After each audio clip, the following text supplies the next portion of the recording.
खान का कसूर क्या है? उसने कहा जी बंद कमरों में फैसले मैं नहीं मानता। उसने वो सवालात उठा दिए जो इससे पहले नहीं उठाए गए थे।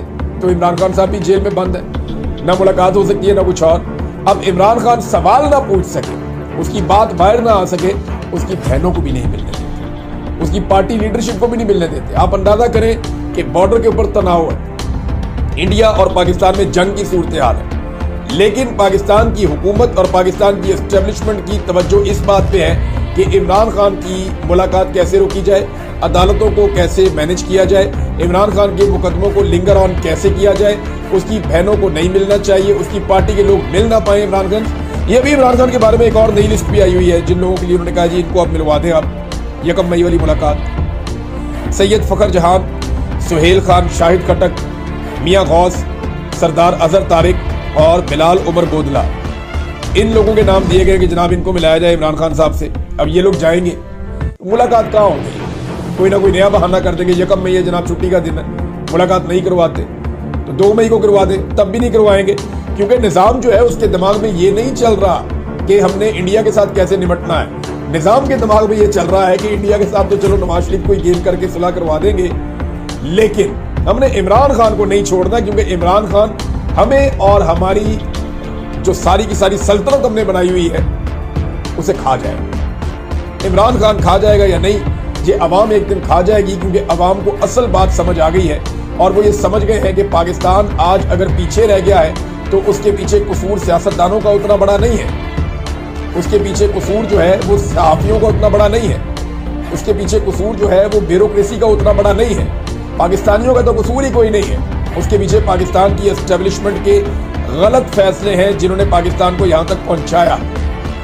यानी DGICR ने यह भी कहा कि लोगों को गिरफ्तार किया जाता है और गिरफ्तार लोगों को तशद्दुद करके उनसे बयानात दिलवाए जाते हैं। अब मेरा सवाल यह है कि क्या पाकिस्तान में ये नहीं हुआ? मेरे ऊपर बहुत टॉर्चर किया गया, बड़ा बदतमीजी मेरे साथ की गई कि तुम ये बयान दे दो, ये बयान दे दो, हम कैमरा लेके आते हैं, ये बोलो वो बोलो, बार बार किया गया मेरे साथ। क्या समी इब्राहिम के साथ ये नहीं किया गया? क्या बहुत सारे लोगों ने मजबूर होकर प्रेस कॉन्फ्रेंसेस नहीं की, जो आकर बैठे और बैठकर पहले वो गिरफ्तार हो जाते हैं, लापता हो जाते हैं, फिर वो आते हैं, वो आकर बैठ के प्रेस कॉन्फ्रेंस कर देते हैं। यही तो हमने देखा सदाकत अब्बासी को करते हुए, उमर डार को करते हुए, उस्मान डार को करते हुए, हमने यही करते हुए देखा, ये फरूख हबीब को ये करते हुए देखा, और बेशुमार लोग हैं जो पहले गायब हो गए, जब वापस आए तो उन्होंने, शीरी मज़ारी ने क्या किया था, यही हुआ था ना उनके साथ भी। मलिका बुखारी के साथ क्या हुआ था? ये सब लोगों के साथ यही जुल्म और जबर हुआ है कि जबरी तौर पे उनसे या तो उन्हें लापता करके या उन्हें टॉर्चर करके या उन्हें धमका के डरा के उनसे प्रेस कॉन्फ्रेंसेस करवाई गई, जबरदस्ती इगवा बराए बयान जिसको हम पाकिस्तान में कहते थे। तो एस्टेब्लिशमेंट कहीं की भी हो या ताकत कहीं की भी हो, वो एक ही तरह की होती है, वो अपने खिलाफ किसी भी चीज को बर्दाश्त नहीं करते। इमरान खान साहब ने एक स्टेटमेंट दिया इस मौके पर। पहले इमरान खान साहब ने इंडिया को टकाकर जवाब दिया है, और अब उसके बाद इमरान खान साहब ने जो स्टेटमेंट दिया है, ये स्टेटमेंट है हाउस इन ऑर्डर करने के लिए कि जनाब अपना किबला भी दुरुस्त करो। इंडिया के साथ तो इमरान खान ने निमट लिया, उनका एक स्टेटमेंट आया और पूरी दुनिया में छा गया। उनका स्टेटमेंट आया और आलमी उफक के ऊपर हर तरफ खबरों में इमरान खान का स्टेटमेंट था।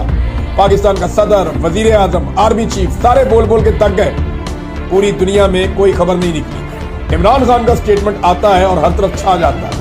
अब इमरान खान ने हाउस इन ऑर्डर वाला स्टेटमेंट किया है। स्टेटमेंट उनका यह है कि दूसरी जंग अजीम के दौरान जब जर्मन तैयारे लंदन के ऊपर बमबारी कर रहे थे, तो वजीर आजम विंस्टन चर्चिल ने कहा था अगर हमारी अदालतें इंसाफ फराहम कर रही हैं तो हमें शिकस्त नहीं हो सकती। ये बड़ा तारीखी जुमला उनका, चर्चिल का। बदकिस्मती से आज हमारा अदालती निज़ाम इस मेयार के बिल्कुल बरअक्स खड़ा है। इंसाफ ना सिर्फ ताखीर का शिकार है बल्कि दानिस्ता तौर पर दबाया जा रहा है। मुझे और मेरी अहलिया को सिर्फ सियासी इंतकाम का निशाना बनाकर कैद में रखा गया है। मेरे वकला और अहले खाना से मुलाकात ना होने देना इन जाली मुकदमात की कलई खोल देता है। खवातीन के साथ जो गैर इंसानी सलूक रवा रखा जा रहा है वो पूरी दुनिया के सामने पाकिस्तान का इमेज तबाह कर रहा है। डॉक्टर यास्मीन राशिद को मुसलसल जेल में रखना, आलिया हमजा की बिला जवाब गिरफ्तारी और बुशरा बीबी को ऐसे मुकदमे में सजा देना जिससे इनका कोई ताल्लुक ही नहीं है, इस इंतकामी तर्ज सियासत का वाज़ेह सबूत है। आलिया हमजा साहिबा के मैंने अभी आज कुछ विजुअल्स देखे, कुछ तस्वीर देखी, उनके ऊपर तो बड़ा खौफनाक टॉर्चर किया गया था पुलिस की जानिब से, यानी औरतों के ऊपर टॉर्चर किया जा रहा है। मैं आपको बता देता हूँ कि किन पुलिस वालों ने आलिया हमजा पे टॉर्चर किया था, ताकि उनका नाम जो है वो याद रहे, रिकॉर्ड का हिस्सा रहे और बवक्ते ज़रूरत काम आए। यहाँ भारत से लड़ने के लिए यकजहती चाहिए और दूसरी तरफ ख़वातीन पर बदतरीन तशद्दुद हो रहा है। आलिया हमजा को मारा गया, सनम जावेद के ऊपर तशद्दुद किया गया। खास तौर पे जब आलिया हमजा को 8 अप्रैल को गिरफ्तार किया गया अडियाला के बाहर से, तो SHO तैयब और SHO एजाज, इन्होंने बहुत सारे लोगों के साथ मिलकर तशद्दुद करवाया था। आलिया हमजा साहिबा का काफ़ी ब्लीडिंग भी हुई थी, खून भी काफ़ी बह गया था और उनको चोटें लगी थी। आज मैंने वो तस्वीर भी देखी है। तो ये इमरान खान साहब बता रहे हैं कि ये कौन सी तर्ज सियासत है कि औरतों के साथ आप जुल्म और जबर कर रहे हैं, गैर इंसानी सलूक कर रहे हैं। इस इंतकामी तर्ज सियासत का ये वाज़ेह सबूत है। अदालतों को मफलूज कर दिया गया है। मुझे अपने वकला से मुलाकात की इजाज़त नहीं दी जा रही है। कोर्ट पैकिंग के जरिए इंसाफ की राह में रुकावटें खड़ी कर दी गई हैं। इसका मकसद ये है कि नंबर 1, मेरे केसेस की सुनवाई ना हो ताकि झूठे मुकदमात में मुझे कैद में रखा जा सके। नंबर 2, इलेक्शन के बाद बनने वाली जाली हुकूमत या सेटअप जो है उसको कानूनी तहफ़्फ़ुज़ दिया जा सके। ये 2 मकासद हैं कि इमरान खान साहब बाहर ना आए, कोई तहरीक ना चले, तो इनके केसेस लटकाओ। नंबर 2, जो हुकूमत बन गई है इसको अब तहफ़्फ़ुज़ देना है, कुछ भी करके इसको बचाना है कानूनी तहफ़्फ़ुज़ देकर। अफगान मुहाजिरीन से मुताल्लिक मौजूदा पॉलिसी हरगिज़ दुरुस्त नहीं है। इनके साथ रवा रखने जाने वाला सलूक और ज़बरदस्ती मुल्क बदरी के इक़दामात मुल्क में मज़ीद बदअमनी और नफरत को हवा दे रहे हैं। इसके साथ बलूचिस्तान तर्ज के अगवा के वाक़यात रिपोर्ट हो रहे हैं, जो कि इंतहाई काबिले तशवीश है। फैसला साजों की गलत पॉलिसियों के नताइज का मलबा खैबर पख्तूनख्वा की सूबाई हुकूमत पर आएगा। इसलिए अली अमीन गंडापुर को इन मामलात पर एक्शन लेना चाहिए।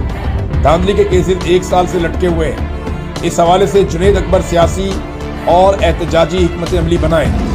बार कौंसिल के इलेक्शन में इंतजार पंजूठा इंसाफ लॉयर्स फोरम के अपने उम्मीदवार सामने लाएं और सारी पार्टी सिर्फ अपने उम्मीदवारों को सपोर्ट करे।